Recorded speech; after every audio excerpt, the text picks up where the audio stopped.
Sometime later God tested Abraham. He said to him, "Abraham." "Here I am," he replied. Then God said, "Take your son, your only son, whom you love, Isaac, and go to the region of Moriah. Sacrifice him there as a burnt offering on a mountain I will show you." Early the next morning Abraham got up and loaded his donkey. He took with him 2 of his servants and his son Isaac. When he had cut enough wood for the burnt offering, he set out for the place God had told him about. On the 3rd day Abraham looked up and saw the place in the distance. He said to his servants, "Stay here with the donkey while I and the boy go over there. We will worship and then we will come back to you." Abraham took the wood for the burnt offering and placed it on his son Isaac, and he himself carried the fire and the knife. As the 2 of them went on together, Isaac spoke up and said to his father Abraham, "Father?" "Yes, my son," Abraham replied. "The fire and wood are here," Isaac said. "But where is the lamb for the burnt offering?" Abraham answered, "God himself will provide the lamb for the burnt offering, my son." And the 2 of them went on together. When they reached the place God had told him about, Abraham built an altar there and arranged the wood on it. He bound his son Isaac and laid him on the altar, on top of the wood. Then he reached out his hand and took the knife to slay his son. But the angel of the Lord called out to him from heaven, "Abraham, Abraham." "Here I am," he replied. "Do not lay a hand on the boy," he said. "Do not do anything to him. Now I know that you fear God, because you have not withheld from me your son, your only son." Abraham looked up, and there in a thicket he saw a ram caught by its horns. He went over and took the ram and sacrificed it as a burnt offering instead of his son. So Abraham called that place, "The Lord will provide." And to this day it is said, "On the mountain of the Lord it will be provided." The angel of the Lord called to Abraham from heaven a second time and said, "I swear by myself, declares the Lord, that because you have done this and have not withheld your son, your only son, I will surely bless you and make your descendants as numerous as the stars in the sky and as the sand on the seashore. Your descendants will take possession of the cities of their enemies, and through your offspring all nations on earth will be blessed, because you have obeyed me." Then Abraham returned to his servants, and they set off together for Beersheba. And Abraham stayed in Beersheba. Sometime later Abraham was told, "Milcah is also a mother. She has borne sons to your brother Nahor. Uzi the firstborn, Buz his brother, Kemuel the father of Aram, Kest, Hazo, Pildash, Jidlaph, and Bethuel. Bethuel became the father of Rebekah. Milcah bore these 8 sons to Abraham's brother Nahor. His concubine, whose name was Reumah, also had sons, Tebah, Gaham, Tahash, and Makkah.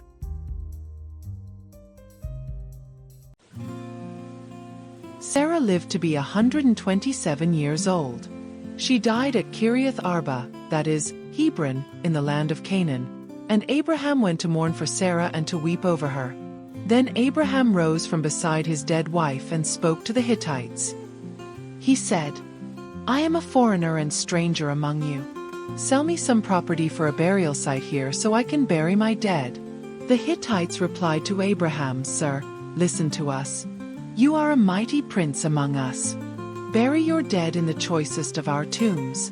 None of us will refuse you his tomb for burying your dead." Then Abraham rose and bowed down before the people of the land, the Hittites. He said to them, "If you are willing to let me bury my dead, then listen to me and intercede with Ephron son of Zohar on my behalf, so he will sell me the cave of Machpelah, which belongs to him and is at the end of his field. Ask him to sell it to me for the full price as a burial site among you." Ephron the Hittite was sitting among his people, and he replied to Abraham in the hearing of all the Hittites who had come to the gate of his city. "No, my lord," he said. "Listen to me. I give you the field, and I give you the cave that is in it. I give it to you in the presence of my people. Bury your dead." Again Abraham bowed down before the people of the land, and he said to Ephron in their hearing, "Listen to me if you will. I will pay the price of the field. Accept it from me so I can bury my dead there." Ephron answered Abraham, "Listen to me, my lord. "The land is worth 400 shekels of silver, but what is that between you and me? Bury your dead." Abraham agreed to Ephron's terms and weighed out for him the price he had named in the hearing of the Hittites, 400 shekels of silver, according to the weight current among the merchants.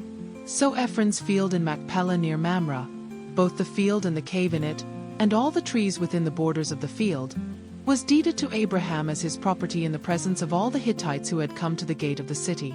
Afterward, Abraham buried his wife Sarah in the cave in the field of Machpelah near Mamre, which is at Hebron, in the land of Canaan. So the field and the cave in it were deeded to Abraham by the Hittites as a burial site.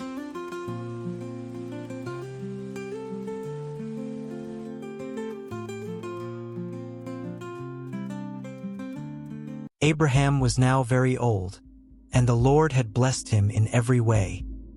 He said to the senior servant in his household, the one in charge of all that he had, "Put your hand under my thigh.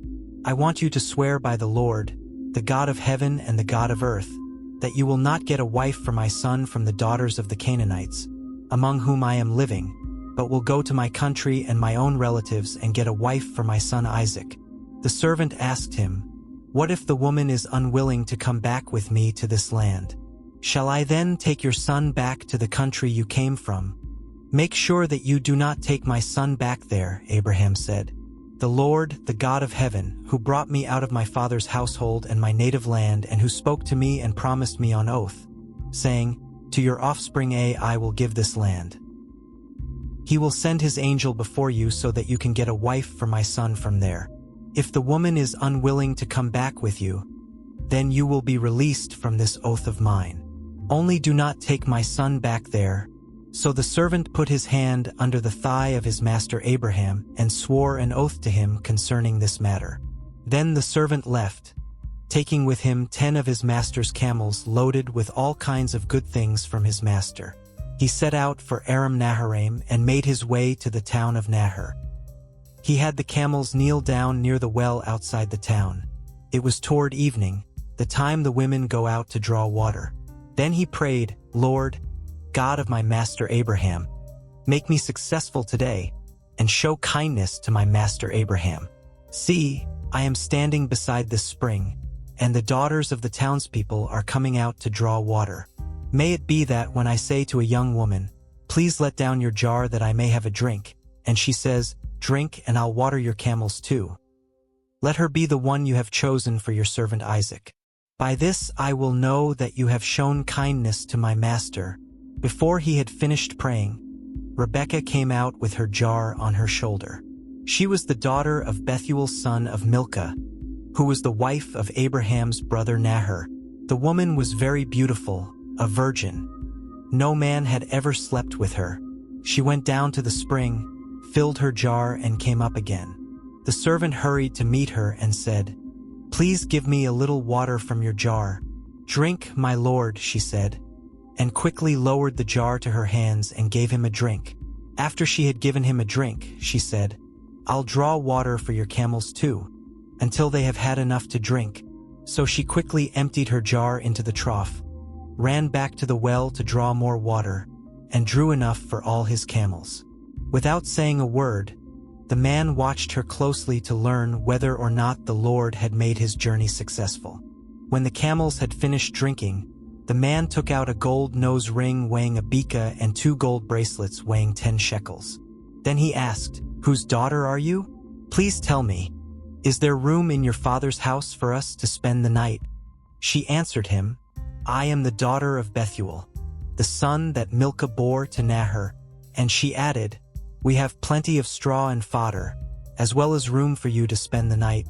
Then the man bowed down and worshipped the Lord, saying, "Praise be to the Lord, the God of my master Abraham, who has not abandoned his kindness and faithfulness to my master. As for me, the Lord has led me on the journey to the house of my master's relatives." The young woman ran and told her mother's household about these things. Now Rebekah had a brother named Laban, and he hurried out to the man at the spring. As soon as he had seen the nose ring and the bracelets on his sister's arms, and had heard Rebekah tell what the man said to her, he went out to the man and found him standing by the camels near the spring. "Come, you who are blessed by the Lord," he said. "Why are you standing out here? I have prepared the house and a place for the camels." So the man went to the house, and the camels were unloaded. Straw and fodder were brought for the camels, and water for him and his men to wash their feet. Then food was set before him, but he said, "I will not eat until I have told you what I have to say." "Then tell us," Laban said. So he said, "I am Abraham's servant. The Lord has blessed my master abundantly, and he has become wealthy. He has given him sheep and cattle, silver and gold, male and female servants, and camels and donkeys. My master's wife Sarah has borne him a son in her old age, and he has given him everything he owns. And my master made me swear an oath and said, 'You must not get a wife for my son from the daughters of the Canaanites, in whose land I live, but go to my father's family and to my own clan, and get a wife for my son.' Then I asked my master, 'What if the woman will not come back with me?' He replied, 'The Lord, before whom I have walked faithfully, will send his angel with you and make your journey a success, so that you can get a wife for my son from my own clan and from my father's family. You will be released from my oath if, when you go to my clan, they refuse to give her to you. Then you will be released from my oath. When I came to the spring today, I said, 'Lord, God of my master Abraham, if you will, please grant success to the journey on which I have come. See, I am standing beside this spring.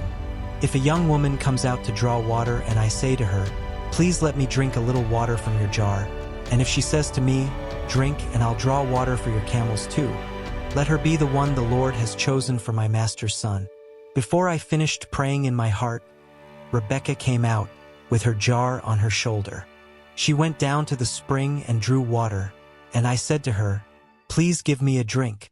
She quickly lowered her jar from her shoulder and said, "Drink, and I'll water your camels too." So I drank, and she watered the camels also. I asked her, "Whose daughter are you?" She said, "The daughter of Bethuel son of Nahor, whom Milcah bore to him." Then I put the ring in her nose and the bracelets on her arms, and I bowed down and worshipped the Lord. I praised the Lord, the God of my master Abraham, who had led me on the right road to get the granddaughter of my master's brother for his son. Now if you will show kindness and faithfulness to my master, tell me, and if not, tell me so I may know which way to turn." Laban and Bethuel answered, "This is from the Lord. We can say nothing to you one way or the other. Here is Rebekah. Take her and go and let her become the wife of your master's son, as the Lord has directed." When Abraham's servant heard what they said, he bowed down to the ground before the Lord.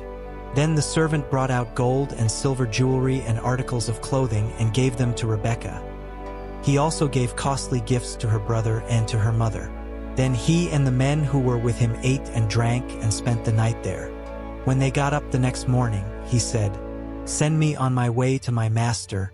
But her brother and her mother replied, "Let the young woman remain with us 10 days or so. Then you may go." But he said to them, "Do not detain me, now that the Lord has granted success to my journey.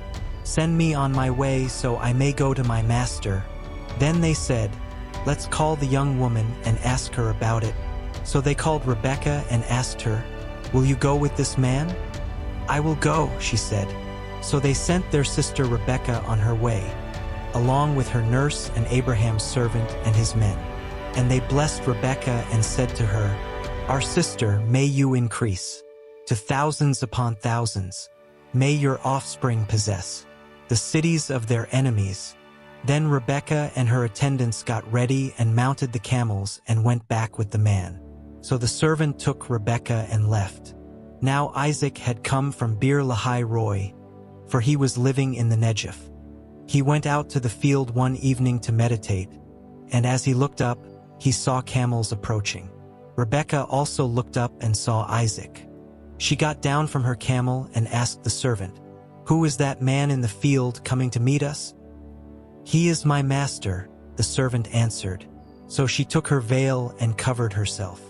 Then the servant told Isaac all he had done.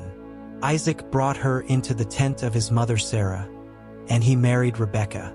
So she became his wife, and he loved her. And Isaac was comforted after his mother's death. Abraham had taken another wife, whose name was Keturah. She bore him Zimran, Jokshan, Medan, Midian, Ishbak, and Shua. Jokshan was the father of Sheba and Dedan. The descendants of Dedan were the Asherites, the Letushites, and the Lumites. The sons of Midian were Ephah, Epher, Hanok, Abida, and Eldah. All these were descendants of Keturah. Abraham left everything he owned to Isaac. But while he was still living, he gave gifts to the sons of his concubines and sent them away from his son Isaac to the land of the east. Abraham lived 175 years. Then Abraham breathed his last and died at a good old age, an old man and full of years, and he was gathered to his people. His sons Isaac and Ishmael buried him in the cave of Machpelah near Mamre, in the field of Ephron son of Zohar the Hittite, the field Abraham had bought from the Hittites. There Abraham was buried with his wife Sarah. After Abraham's death, God blessed his son Isaac, who then lived near Beer Lahai Roi. This is the account of the family line of Abraham's son Ishmael, whom Sarah's slave, Hagar the Egyptian, bore to Abraham. These are the names of the sons of Ishmael, listed in the order of their birth.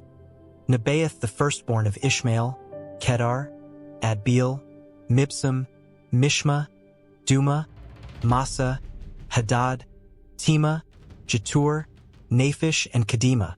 These were the sons of Ishmael, and these are the names of the 12 tribal rulers according to their settlements and camps. Ishmael lived 137 years.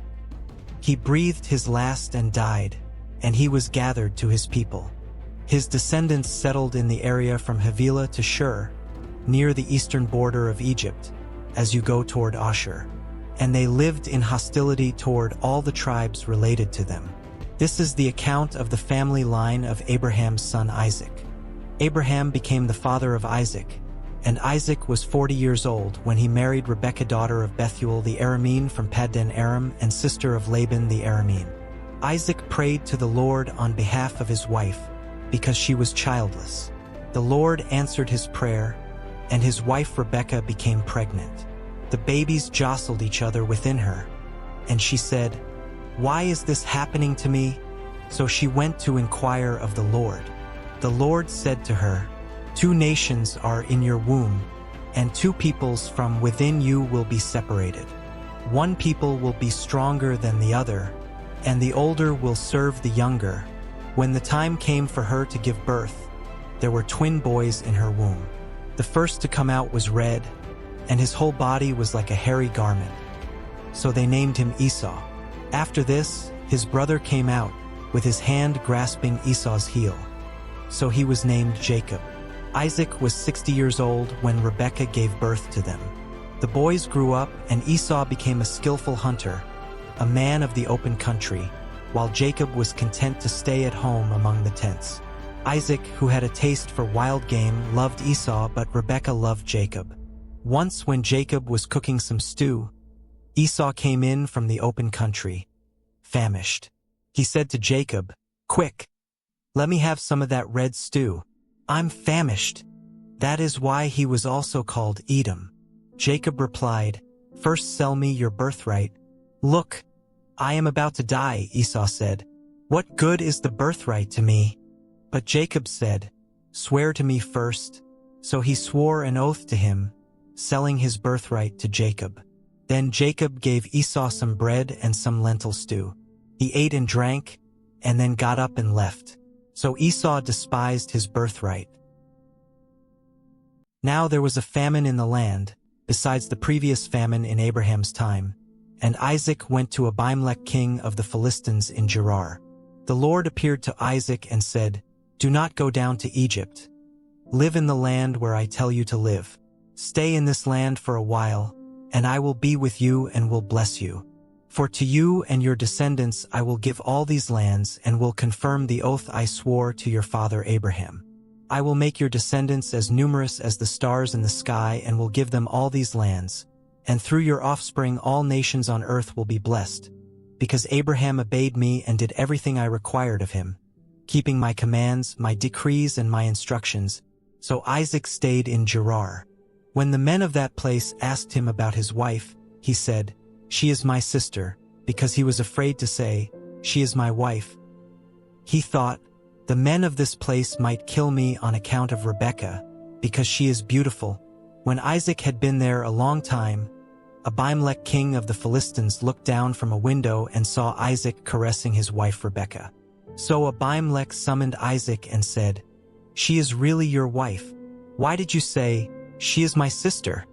Isaac answered him, "Because I thought I might lose my life on account of her." Then Abimelek said, "What is this you have done to us? One of the men might well have slept with your wife, and you would have brought guilt upon us."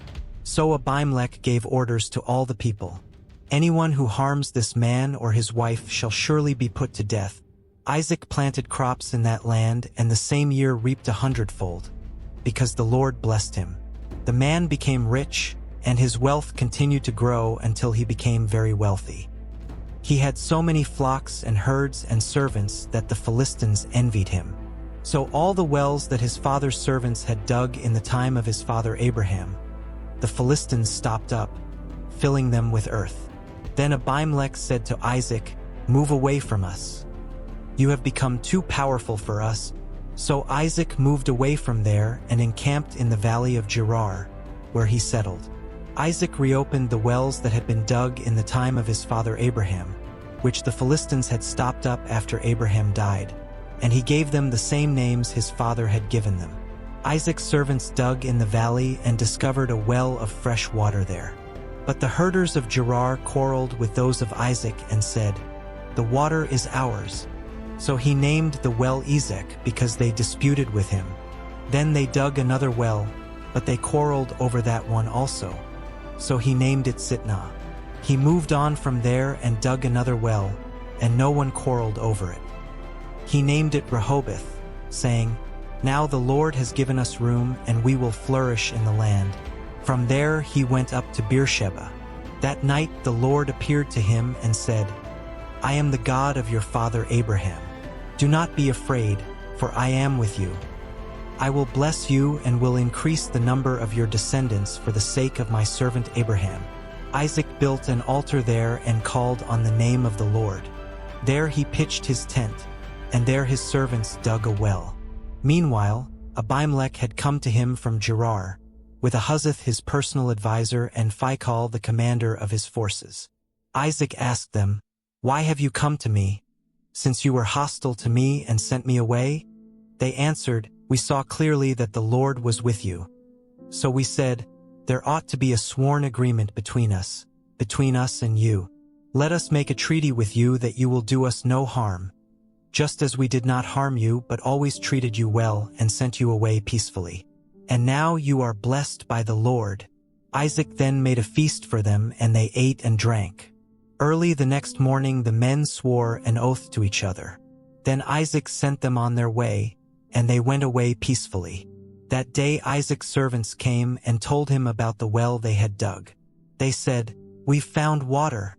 He called it Sheba, and to this day the name of the town has been Beersheba. When Esau was 40 years old, he married Judith daughter of Beeri the Hittite, and also Basemath daughter of Elon the Hittite. They were a source of grief to Isaac and Rebekah. When Isaac was old and his eyes were so weak that he could no longer see, he called for Esau his older son and said to him, "My son." "Here I am," he answered. Isaac said, "I am now an old man and don't know the day of my death. Now then, get your equipment, your quiver and bow, and go out to the open country to hunt some wild game for me. Prepare me the kind of tasty food I like and bring it to me to eat, so that I may give you my blessing before I die." Now Rebekah was listening as Isaac spoke to his son Esau. When Esau left for the open country to hunt game and bring it back, Rebekah said to her son Jacob, "Look, I overheard your father say to your brother Esau, 'Bring me some game and prepare me some tasty food to eat, so that I may give you my blessing in the presence of the Lord before I die.' Now, my son, listen carefully and do what I tell you. Go out to the flock and bring me 2 choice young goats, so I can prepare some tasty food for your father, just the way he likes it. Then take it to your father to eat, so that he may give you his blessing before he dies." Jacob said to Rebekah his mother, "But my brother Esau is a hairy man while I have smooth skin. What if my father touches me? I would appear to be tricking him and would bring down a curse on myself rather than a blessing." His mother said to him, "My son, let the curse fall on me. Just do what I say. Go and get them for me." So he went and got them and brought them to his mother, and she prepared some tasty food just the way his father liked it. Then Rebekah took the best clothes of Esau, her older son, which she had in the house, and put them on her younger son Jacob. She also covered his hands and the smooth part of his neck with the goatskins. Then she handed to her son Jacob the tasty food and the bread she had made. He went to his father and said, "My father." "Yes, my son," he answered. "Who is it?"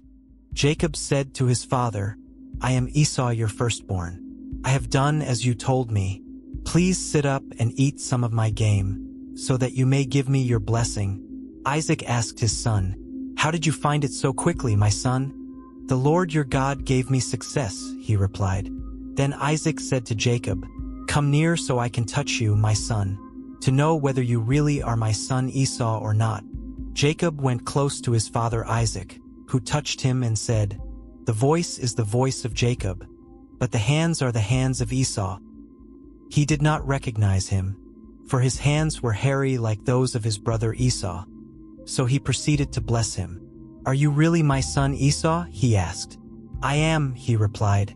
Then he said, "My son, bring me some of your game to eat, so that I may give you my blessing." Jacob brought it to him and he ate, and he brought some wine and he drank. Then his father Isaac said to him, "Come here, my son, and kiss me." So he went to him and kissed him. When Isaac caught the smell of his clothes, he blessed him and said, "Ah, the smell of my son is like the smell of a field that the Lord has blessed. May God give you heaven's dew, and earth's richness, an abundance of grain and new wine.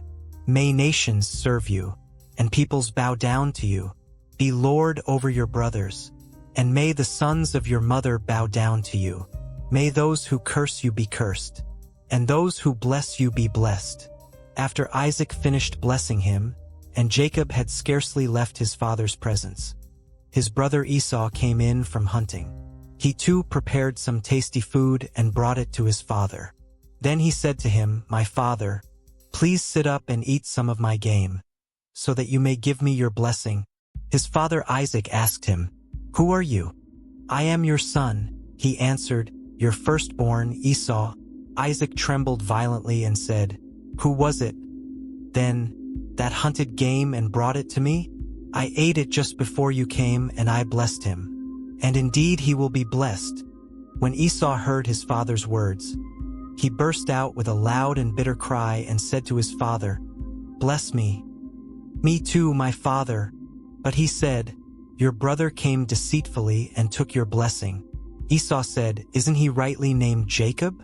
This is the second time he has taken advantage of me. He took my birthright, and now he's taken my blessing." Then he asked, "Haven't you reserved any blessing for me?" Isaac answered Esau, "I have made him lord over you and have made all his relatives his servants, and I have sustained him with grain and new wine. So what can I possibly do for you, my son?" Esau said to his father, "Do you have only one blessing, my father? Bless me too, my father." Then Esau wept aloud. His father Isaac answered him, "Your dwelling will be away from the earth's richness, away from the dew of heaven above. You will live by the sword, and you will serve your brother.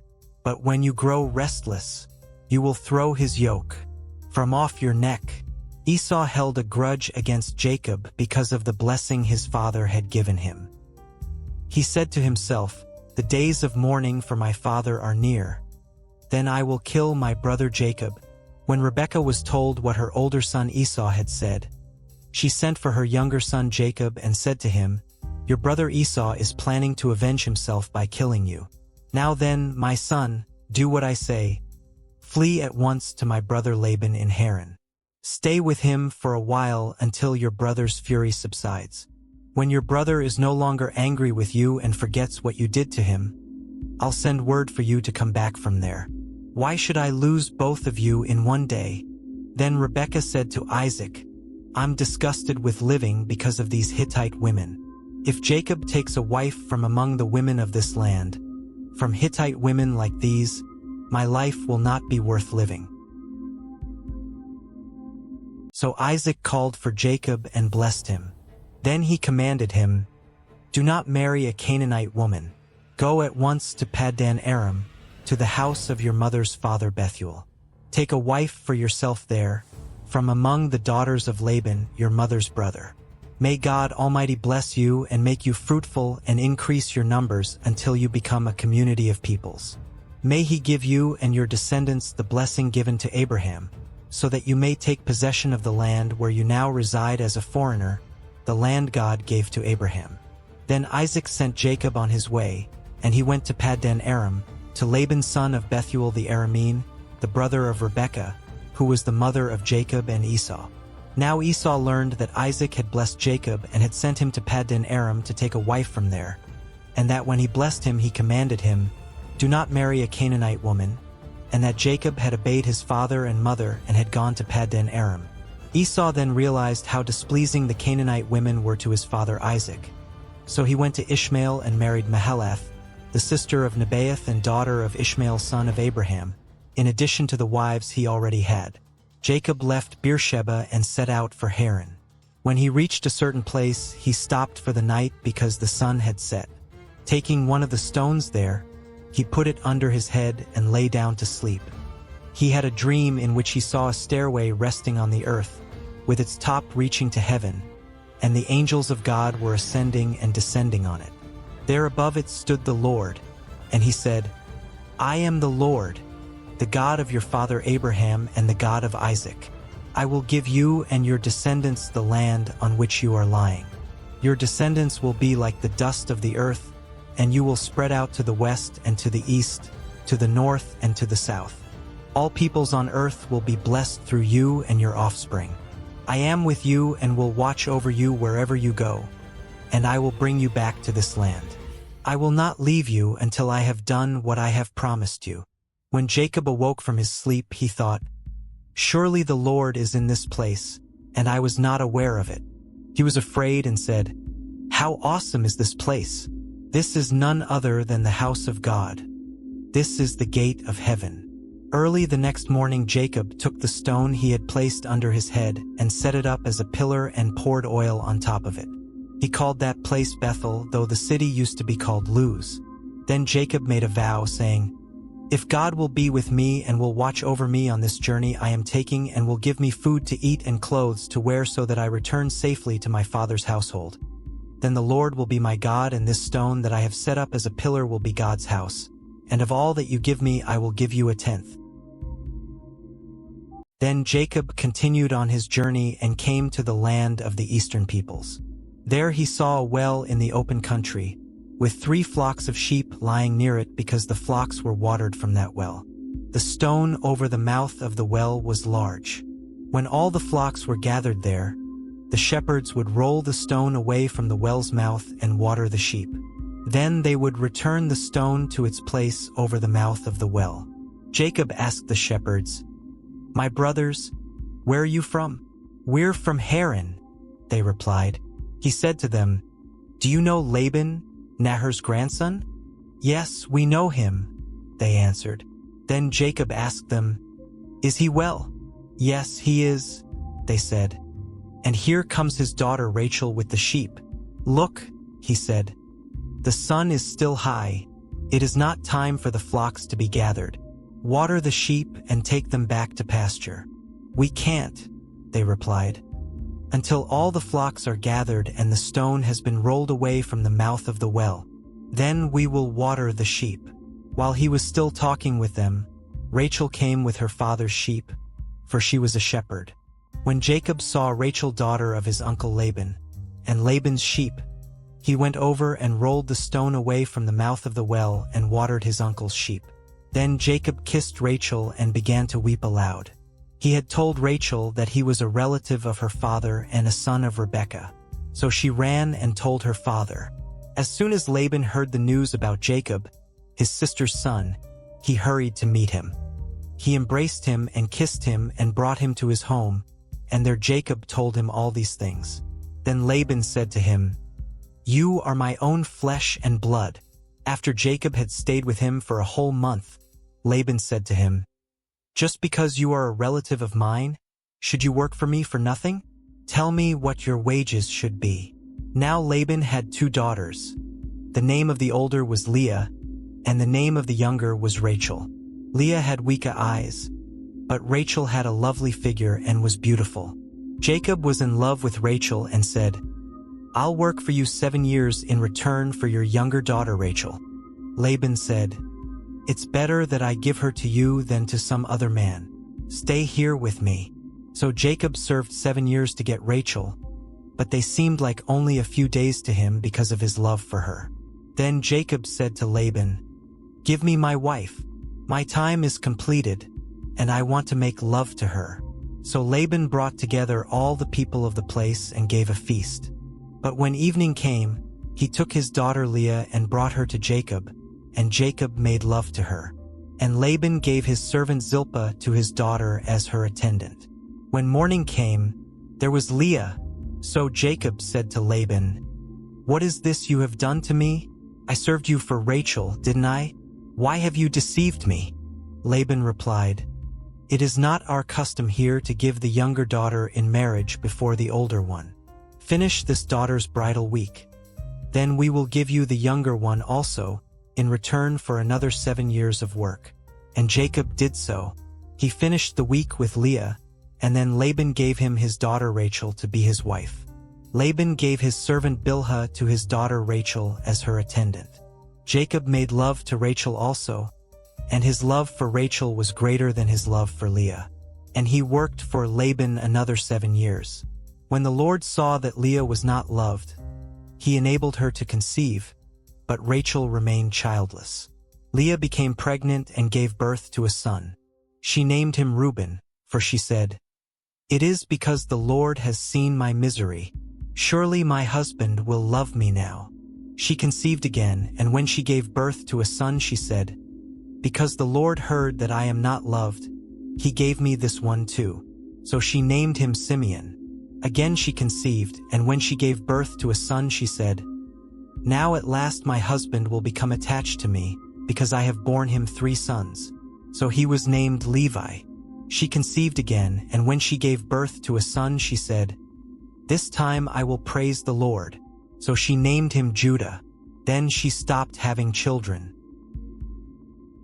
When Rachel saw that she was not bearing Jacob any children, she became jealous of her sister. So she said to Jacob, "Give me children or I'll die."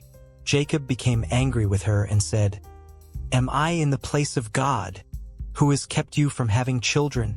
Then she said, "Here is Bilhah, my servant. Sleep with her so that she can bear children for me, and I too can build a family through her." So she gave him her servant Bilhah as a wife. Jacob slept with her, and she became pregnant and bore him a son. Then Rachel said, "God has vindicated me. He has listened to my plea and given me a son." Because of this she named him Dan. Rachel's servant Bilhah conceived again and bore Jacob a second son. Then Rachel said, "I have had a great struggle with my sister, and I have one." So she named him Naphtali. When Leah saw that she had stopped having children, she took her servant Zilpah and gave her to Jacob as a wife. Leah's servant Zilpah bore Jacob a son. Then Leah said, "What good fortune!" So she named him Gad. Leah's servant Zilpah bore Jacob a second son. Then Leah said, "How happy I am! The women will call me happy." So she named him Asher. During wheat harvest, Reuben went out into the fields and found some mandrake plants, which he brought to his mother Leah. Rachel said to Leah, "Please give me some of your son's mandrakes." But she said to her, "Wasn't it enough that you took away my husband? Will you take my son's mandrakes too?" "Very well," Rachel said. "He can sleep with you tonight in return for your son's mandrakes." So when Jacob came in from the fields that evening, Leah went out to meet him. "You must sleep with me," she said. "I have hired you with my son's mandrakes." So he slept with her that night. God listened to Leah, and she became pregnant and bore Jacob a fifth son. Then Leah said, "God has rewarded me for giving my servant to my husband." So she named him Issachar. Leah conceived again and bore Jacob a sixth son. Then Leah said, "God has presented me with a precious gift. This time my husband will treat me with honor, because I have borne him six sons." So she named him Zebulun. Sometime later she gave birth to a daughter and named her Dinah. Then God remembered Rachel. He listened to her and enabled her to conceive. She became pregnant and gave birth to a son and said, "God has taken away my disgrace."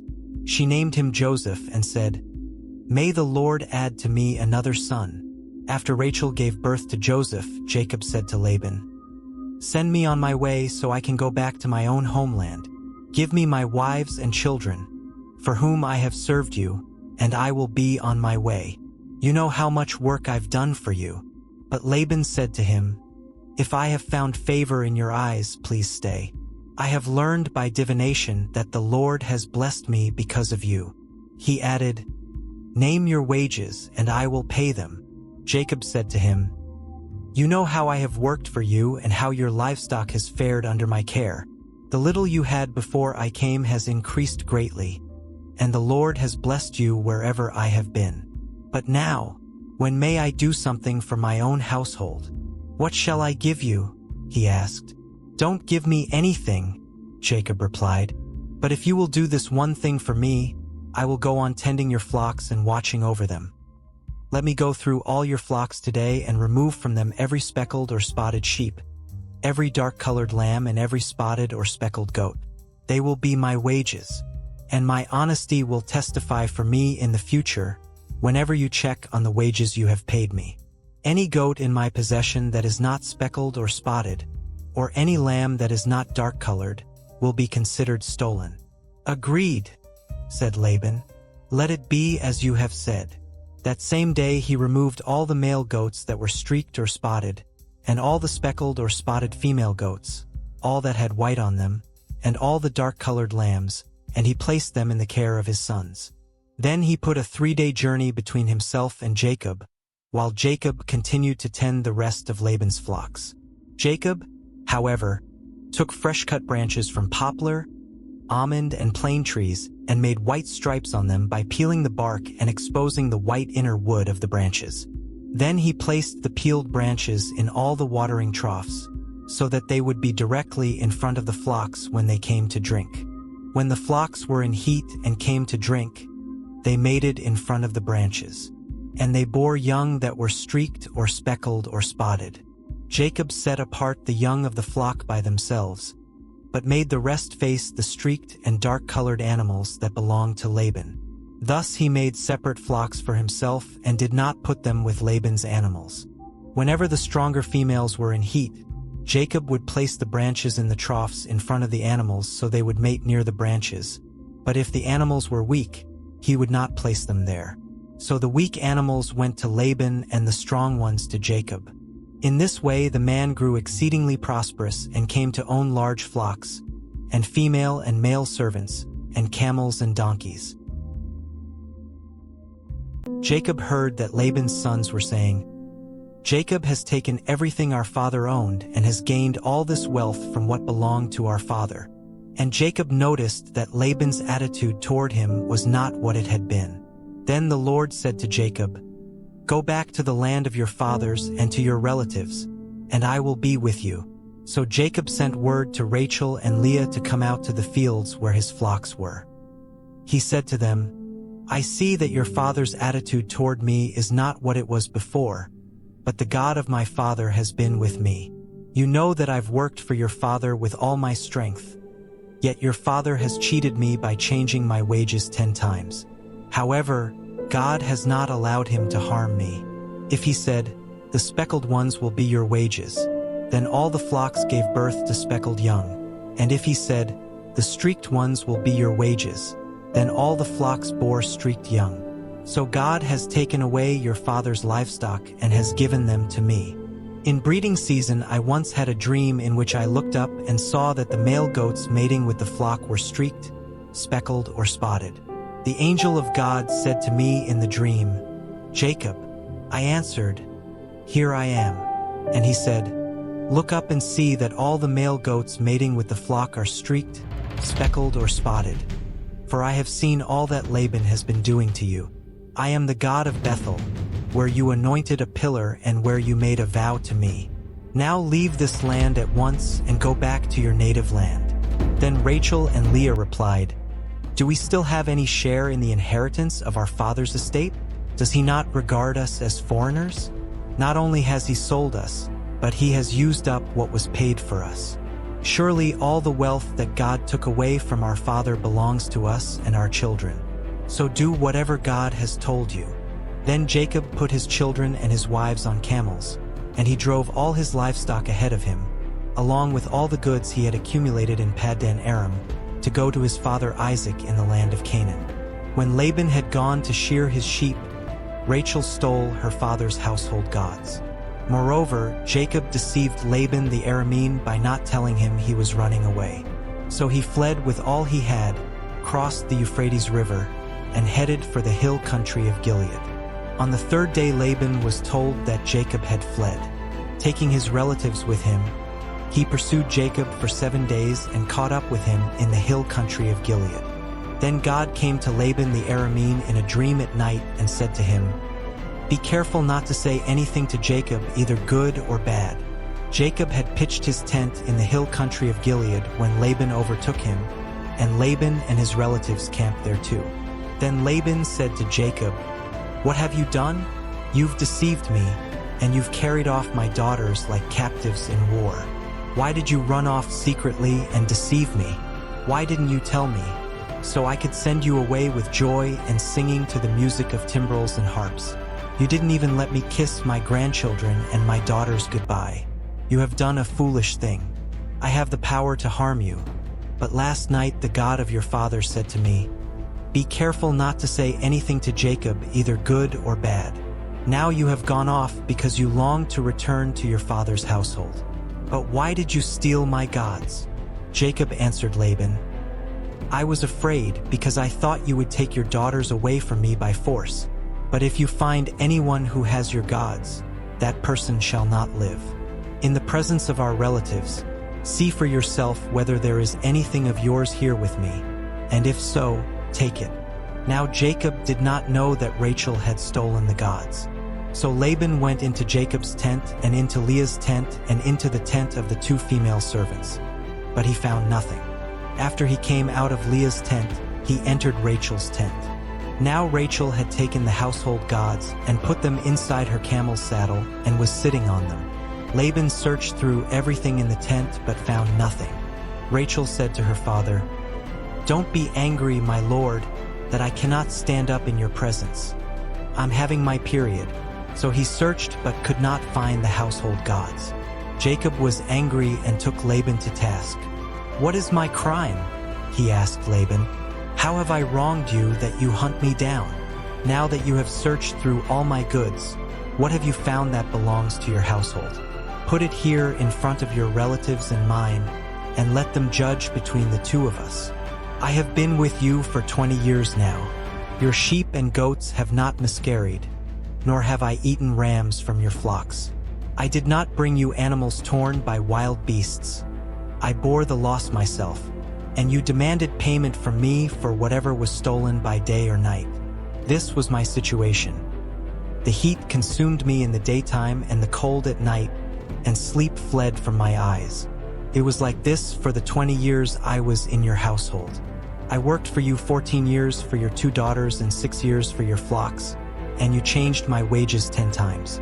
If the God of my father, the God of Abraham and the fear of Isaac, had not been with me, you would surely have sent me away empty-handed.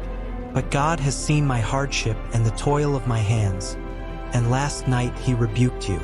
Laban answered Jacob, "The women are my daughters, the children are my children, and the flocks are my flocks. All you see is mine. Yet what can I do today about these daughters of mine, or about the children they have borne?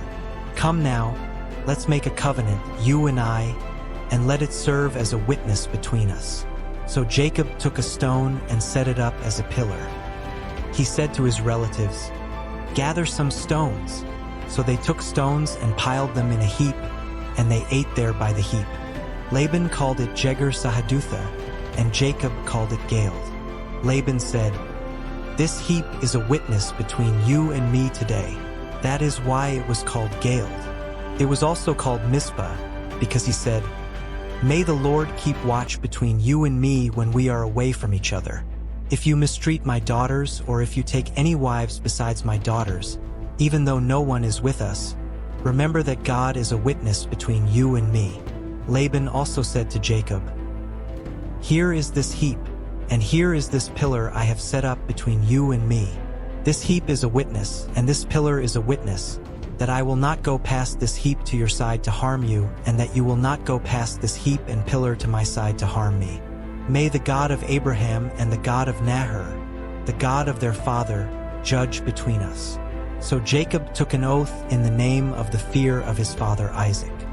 He offered a sacrifice there in the hill country and invited his relatives to a meal. After they had eaten, they spent the night there. Early the next morning, Laban kissed his grandchildren and his daughters and blessed them. Then he left and returned home.